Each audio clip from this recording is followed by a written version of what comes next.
What's good, everybody? What's good? What's good? I'm back with another video. It's my new channel, so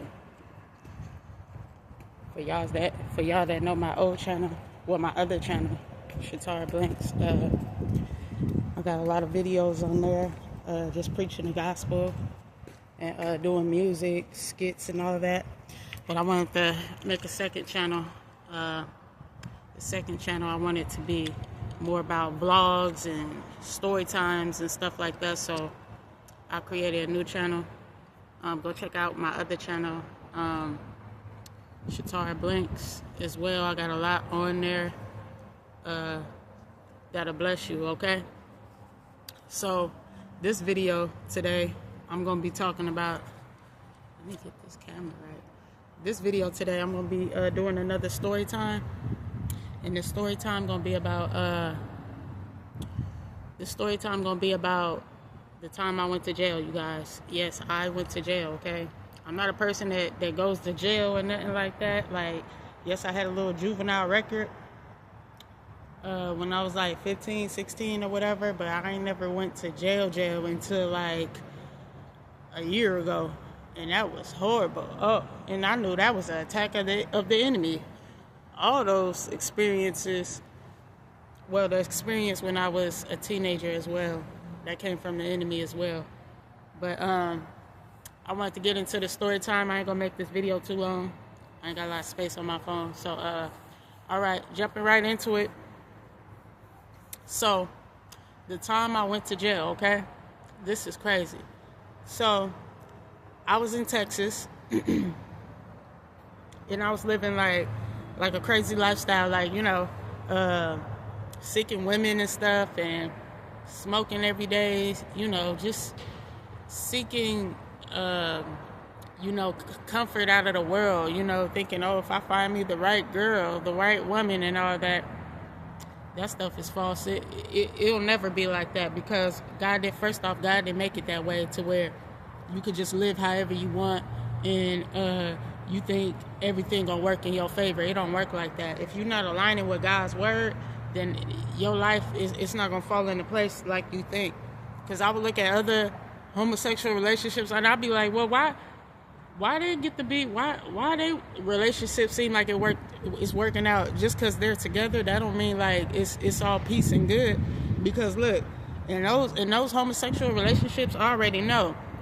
It's constant fights. It's constant chaos. You're constantly going at it, because there's no peace in that. Like, there's no love in that, because you're looking for love inside of a person, and a person ain't the creator of love. God is. So you can't expect this person to love you when they don't even know who true love is. True love is Jesus, you know? So I was looking for that out of other people and all that stuff, right? The Lord rebukes the devourer for my sake. So anyway, I was dealing with this woman. It was a crazy, chaotic relationship. I talk about it in my other channel, about my testimony with that. And it was a chaotic relationship. All those relationships I was in was chaotic. So I got tired of it. She made my life a living hell, y'all. Like, they spirits, the Lord calls you out. I bind you, I strip you of all weapons of warfare, and I loose you into the abyss. My tongue will not change. See, this is why I didn't want to do this. I ain't going to do this. The Lord rebukes the devourer for my sake. So anyway, y'all, I'm going to keep it going. The enemy trying to stop this video, but he ain't going to stop nothing. So, yeah, I got tired of seeking the world and all that, and looking for love outside of women and all that. So, y'all, I cried out to the Lord. I'm just saying like that. After dealing with that homosexual relationship I was in, the last one that was bad, because me and her was arguing, fighting, chaos. So I got tired of that. I cried out to the Lord, and the Lord saved me. He saved me from a homosexual lifestyle, because when I cried out to him, I said, take it away. I don't want it. I don't want to be like this no more. I don't want to seek women. I don't want to like women. And he did. He took it away. Because it was like the next day I had no urge or desire to seek women or to look for women or to talk to women like I was for all those years. And I started preaching against it, right? So I started preaching against it and all that. And like, I was saved. I was born again. I was renewed in my mind. And all my friends got mad at me and stuff. They, telling me to take certain posts down. I'm like, I'm not taking nothing down. They was calling me names and stuff. I'm like, I didn't care, I just kept believing in what I was believing in, which was God, because I seen like that lifestyle made me so unhappy. I was unhappy. I wasn't fulfilled, and it's all a lie. Living how you want, living your best life, and sleeping with all these people, that stuff was false. It do not bring happiness, and I seen that Jesus was the truth. So I started preaching against it, speaking against it, on my social media, on my Facebook. I wasn't even making content like I am now. I wasn't even doing YouTube videos and all that stuff like I am now. Like, I did one testimony video and I put it out on Instagram. And like, yeah, I gave my testimony, but like, I wasn't doing the things that I'm doing now. And God showed me so much that He has for me now. Like with preaching and music, He gave me visions of music, of my music blowing up. He gave me visions of me preaching the gospel, all this stuff that I didn't know I was going to be doing, all this stuff that He was going to be using me for.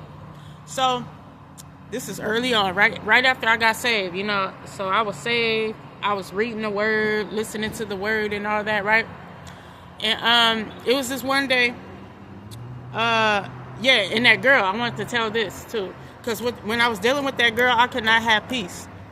Even when I would try to cut her off and like, look, I don't want to deal with you. You stay over there. I found out you sleeping with all these dudes and stuff. You talking to all these dudes. Cool. Go over there.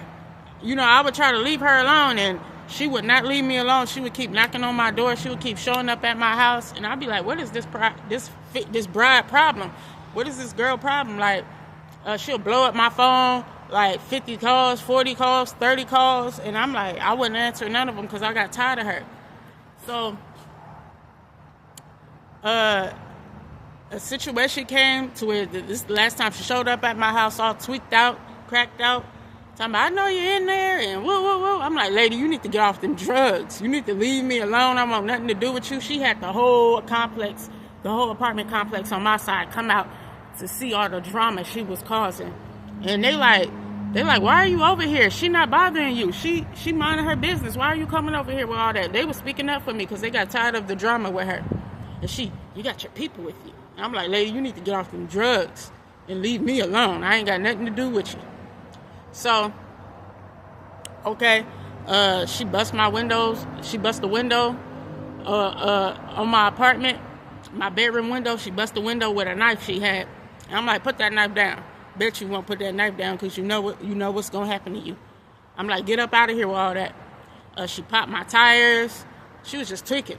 And I was like, all right, I'm going to call the police on you. So I called the police. All this stuff happened. They didn't want to take her at first, but then they caught her with the knife and all that. And she didn't go to jail for any of the stuff that she did to me. She just went to jail for violating her parole. I'm like, whatever, man. Just get her up out of here. So she ended up leaving me alone because she was locked up. But I learned the reason why she wasn't leaving me alone it was because it was a soul tie. I'm like, man, this stuff is crazy. This spiritual stuff, that's why y'all do not live outside of the will of God. Because when you do that, you're going to get demonic soul ties, sleeping with all these people. And it's like a love potion. Like, it ain't even love, but it's like a demonic soul tie. Like, they can't leave you alone. A soul tie is it's a covenant with you and God. And you can have a covenant with God and like a marriage, that's between your marriage is between you and God. Your marriage between you and your husband, that's with you and God. You can't say I take vows under God, but you ain't living a life to God. You ain't giving your life to God. You're sleeping around, you're cheating on your wife, you're cheating on your husband, and you're creating soul ties. And then the other person is connected to you and they feel like they're in love with you and they can't leave you alone because that's a soul tie and it's outside of God and there's chaos in it because it's outside of God and it's demonic. So I was in a homosexual lifestyle. That's outside of God. That was a demonic soul tie. That's why I didn't have no peace in that. So that's what I learned. That's what that was. And I'm like, man, it went to God allowed that situation to happen to where she went to jail and she left me alone and I had peace again. And then I found Christ. I went into Christ. I gave my life to Christ, right? So I had peace at this time. I'm thinking everything going good. I got my apartment. I had my car. Everything seemed cool, right? The Lord rebukes the devourer for my sake. Okay, so everything seemed cool. I was speaking against homosexual relationships and the lifestyle, like calling it out, like, man, that stuff fake, it's false, it will not bring you happiness and all this stuff. And people get mad at me, friends get mad at me, people that worship other gods is getting mad at me. I'm like, Jesus is the way, the truth, and the life. I'm just speaking the word of God on my platforms, and my life was revolving around God. So it was this one day, y'all. I went out, I was like, man, I want some Chipotle. I'm going to go out and go get a Chipotle bowl. Because, I would treat myself, go out. And, I was by myself. My family was in California. And I would treat myself out. I'm like, I'm going to go get a Chipotle bowl or something like that. And I heard the Lord. He was like, eat at home. And I was like, but I don't want to eat at home. I want to go get a Chipotle bowl. Oh, and mind you, y'all, God had gave me a dream. He gave me this dream, but I didn't understand what it meant. I had a dream. Pause on that story too, because I'm gonna go back to it. Y'all gonna see why. I had a dream. I was in like this place, and it was all these people in here in this place. I don't know what it was. I thought it was like some kind of weird school or something, and it was like this weird place and these weird peoples. We were like these weird people in there, and I was like, what? And it was like different. I don't know, doors I was walking in and stuff, and it's just something about it didn't seem right, but I didn't know what that dream mean. I didn't know what that place was, but when I went to jail, I seen what it was. It was jail. He showed me the place. He showed me jail before I went there, but he wasn't showing me to tell me, oh, you going to jail. He was showing me that so I could pray against it, but I didn't know what that dream meant.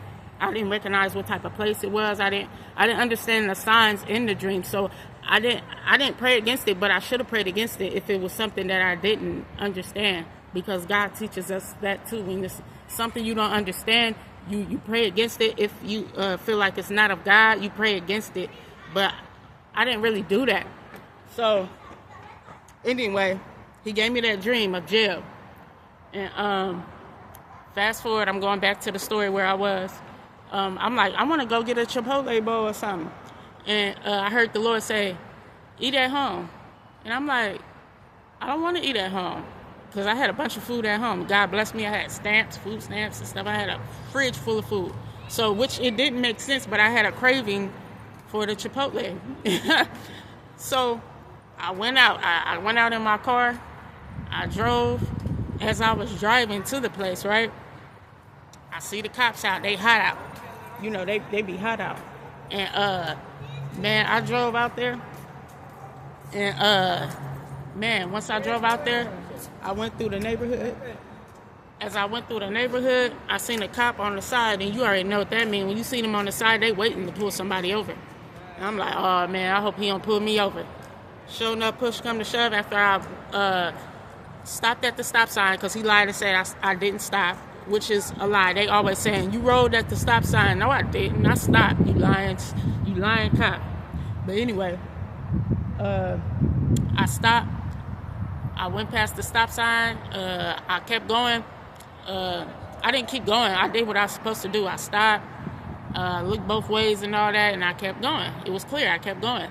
So the cop get behind me, put on his the lights and all that, and I pulled over. But I pulled over into like this gas station, this liquor store type of thing, this liquor store parking lot. And he I had to open my door because my window didn't roll down. So I opened my door, and he you ran the stop sign. And I'm like, lying cop, whatever. And he you got license and registration? Which I did not have my license. I had my registration, I think. But I don't even know if I had that, to keep it real. But I never really had no run-ins with the police, so I wasn't expecting them to pull me over. So he was like, you got license registration? I was like, well, I ain't got my license, but I got my ID and stuff. And I was like, I'll get it. And it was in my pocket. My wallet was in my pocket. So I go to get my wallet, right? My hand is going in my wallet. He so itchy to probably shoot me. He itching to shoot me or something. Because I reach in my wallet. He thinking I got a gun or a weapon or something. And he grabbed my arm. I'm like, hold on now. Don't put your hands on me. He grabbed my arm and all that. I was like, don't put your hands on me. Get your hands off me. Get your hands on me. Boy, hold on. I'm like, you told me get my wallet. My wallet is in my pocket. And if you're that scared as a cop, you don't need to be no cop. Because everybody is not out to get you or shoot you up. Which y'all deserve it. Because y'all fake and demonic. All y'all do is flash that bag and do demonic stuff to people. I don't respect no cops. They dirty, and they ain't nothing but some dirty cops. So anyway, it's false, but they ain't right. So he grabbed my arm. I said, get your hands off me. Get your hands off me. You feel me? I'm like, get your hands off me. He like, hold on. And then I start screaming. I start causing a scene because he tried to drag me out my car. I'm like, oh no, you on the scene? You got one. I start screaming, fighting him like, get off me, because I'm thinking you about to shoot first, ask questions later. You know how the cops do. So he grabbed me, dragged me out the car. I wasn't going down without a fight, so it took like 2-3 of them to drag me out the car. They jumped on me. It was like 3 or 4 of them. They all pulled up. Woo, woo. 5 more cops. 3, 4, 5 more cops came. I'm like, yeah, you want the scene? You got one. You got one. And they was trying to take me down. I'm like, nope, I ain't going down. Y'all gonna have to beat my ass before I go down. Ooh, I didn't mean to cuss. But I was letting them know I'm not going down without a fight. Y'all not about to do me dirty. Y'all not about to dog me. Y'all not about to mistreat me. If y'all gonna mistreat me, I'm gonna fight going down. So they all trying to pull me down and stuff. They finally got me down because it's like quarterback cops, fat cops and all that. They all jumped on me. Tied me, put my hands behind my back and stuff, put their 250-pound body on my back and scratched up my shoulder and stuff, bruised me up and all that. I'm like, yeah, y'all some dirty cops, boy. I was going off. I set it off, boy. I was like, yeah, y'all want to see? Y'all got one? Everybody looking and stuff. I'm like, yeah. I'm like, they some dirty cops. They some dirty cops, y'all. I'm like, call the real police, because y'all dirty as hell. Like, it wasn't no reason for them to do me like that. So anyway, yeah, I made a scene, y'all. I made a scene because it wasn't right how they did me. So anyway, he gonna lie and say I ran the stop sign, and he only did that so he could get his paycheck and throw somebody in jail. That's why I don't respect them polices. But anyway, they took me to jail. I lost my car. And when I got to the jail, y'all, it took so long. Let me tell the story. When I first got in, they was being so, it was a demonic atmosphere. I was like, bruh, what is this? I'm like, bruh, for me to get treated like this, bruh, what did I do in my life? Boy, when I first got there, y'all, they treat you like you ain't even a human being in jail. They treat you like you just a number, like you just another worthless soul that's locked up. They treat you so bad in jail, you do not feel human. Boy, I cried when I first got there, because I wasn't used to that type of treatment. I could imagine the people that go through that stuff every day. I was just like, I couldn't comprehend the things that I went through. Like, I just couldn't comprehend it. Like, it bring me to tears now, because it's like the people, those women that have to deal with that, they don't treat you like people in there. They do not treat you like people in there. They do not treat you like you're a human being. I expected the women in there to at least have a heart. They had no heart. And I'm like, the police wrongly convicted me and told me I ran a stop sign, and then they jumped on me. I was telling people my story, you know, the people that was booking me in, and they were like, okay. And then they laughing and stuff, the guards, girl, I did that. And I'm like, what am I in? What is this? These people are cruel. They do not have a heart for people. The women is cold-hearted. The men is cold-hearted. They had no heart. They had no, not that I wanted sympathy, but to hear me out, like, I'm wrongly in here, man. How do I get out of here? I thought somebody would at least reason with me. Nobody reasoned with me. You know who was more heartfelt towards me? The women that were locked up. They showed me more love than them guards. They do not treat you like people in jail. They are cold-hearted in jail. There's no love in that place. That place is dark. That place is not a place of God. That place is cold-hearted, y'all. Do not go to jail. Yeah, I should have complied with them, but I don't trust no police. Once they grab me, I'm fighting for my life. I don't know what you're going to do to me. Don't put your hands on me. Ain't no reason for that. Yeah, I should have told you, oh, my wallet is in my pocket.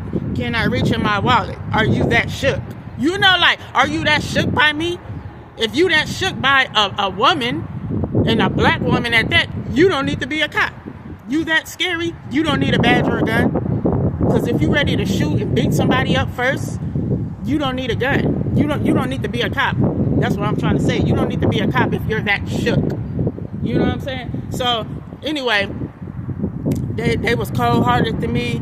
They didn't care about what I was saying. They figured you there, you deserve to be there. And I'm like, all right, bet.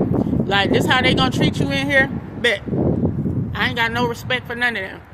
And like I said, the women that were locked up showed me more love and compassion than these demonic guards. So, you know, it took forever for me to get booked in and all that. It took hours. They had this pregnant young girl up in there. Even when I got there, like, she was in there for, I think, I don't know how many days. I think she was in there for probably a day before me or some hours before me. And I'm like, and after I was crying, because when I went in there, I was crying. I was like, I can't believe I'm in here. I'm like, I'm falsely in here. Like, I don't belong in here. I was just so, it makes me want to cry now, y'all, because I was just so distraught that I was in this place, y'all. I don't belong in no jail. I'm not a criminal. I ain't had no drugs on me. You falsely accused me talking about I ran a stop sign. Man, there's people out here dying and you pulling me over? Like, man, I couldn't understand, y'all. I couldn't understand. So when I get in the cell, the booking process took so long. It took hours. It hit like it hit midnight, 2 or 3 o'clock before I went to the place I was supposed to go to, the holding place where I was supposed to with all the women. So I was in there. I was in this holding cell with these other 2 people. It was a girl that was doped up on drugs and she was detoxing, sick. You know, her body was acting up because she didn't have her drugs. And then there was this young girl in there. I think she was about maybe 20, 21 or something like that, maybe 19, and she was pregnant. And I was like, man, they got you in here and you pregnant? I was like, man, this ain't right. These people dirty, boy.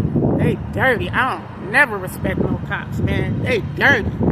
They dirty, man. I don't respect no police. You can't tell me I'm respect the cops. I don't. Because they ain't got no respect for people. They supposed to take vows to protect and serve their nations. They don't do that. They do the exact opposite. They flex their badge. They go out and rape people. They falsely accuse people and throw them in jail. The government ain't never been for people. I don't care what nobody say. The government ain't never been for people. Jesus Christ is for people, though. He the one that is. But I just don't like that we have to live in a world where we're told the authorities and the police is for you. And that's a lie. They ain't never been for people. So, anyway, I'm getting in my feelings because I'm taking back to that time because it's wrong how they treat people. It's wrong how they do people. They have no heart towards people. They don't even try to figure out how to help people truly. It's just, I can't understand it. So, I'm in the cell with this young girl and this other lady that's detoxing on drugs. So, after I'm done, like, crying and stuff, and I get myself together, because the young girl seen me in there, she seen I was upset, and she didn't really say nothing to me, because she let me, you know, have my time to, you know, calm down or whatever, because I'm like, I don't belong in here, man. So I was crying like a mug. So once I finally calmed down, I started talking to her. I was like, what, I was like, how long you been in here? I was like, how long we gotta stay in here? And she was like, I've been in here for such and such hours. And I'm like, you been in here for how long? And they ain't booked you or took you to the bunkers or the group, the bunks where you supposed to be. And I'm like, dang, this is what I got in store for me. I'm like, God, I just couldn't believe it. And she said, yeah, they came to my house and arrested me. I'm like, they came to your house and arrested you? And she said, yep, I had my other kids in there. And they talking about I had a warrant for I don't know, it was some kind of ticket she got for driving. And they came to her house and arrested her. I'm like, are you serious? They came to your house to arrest you? That's how you know they ain't had nothing to do.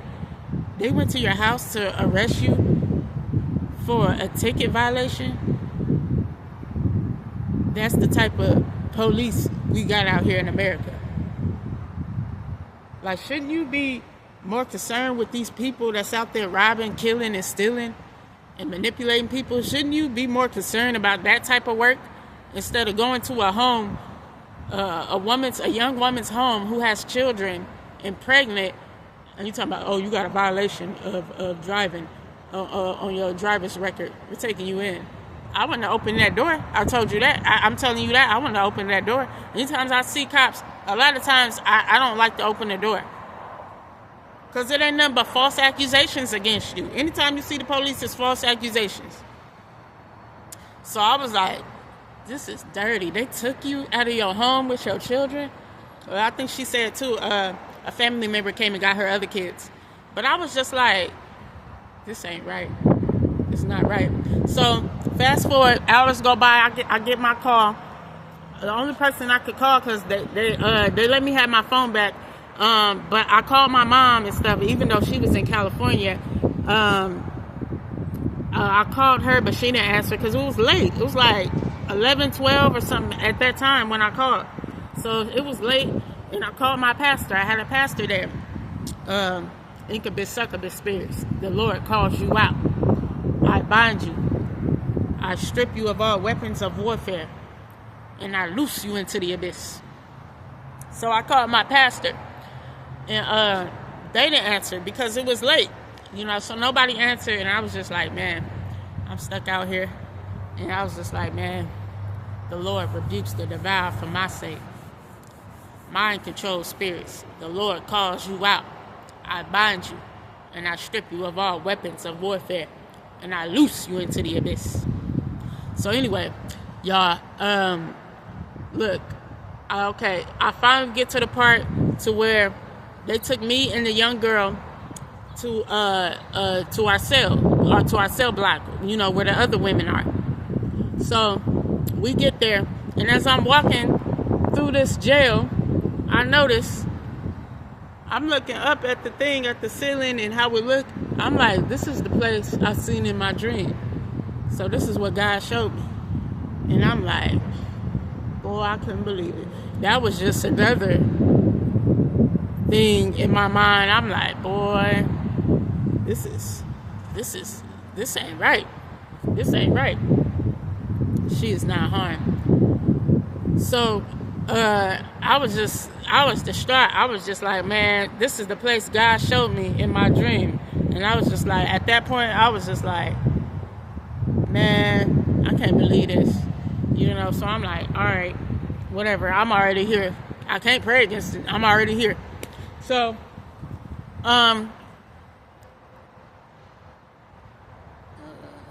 well, okay, so, let me keep going with the story. So, I went to the cell block where I was supposed to be, and there was a whole bunch of women in there. When you first come in, all eyes is on you, on me and the new girl. And they all looking at us. They like, yeah, they told us we couldn't go to sleep because you guys are coming. Shit. That ain't my time. I rebuked them demonic demons. They told us we were waiting on you because they told us 2 new people were coming. So we were waiting on you guys. Damn, I just bit my tongue, you guys. Or bit my lip. So they told us we were waiting on you guys. And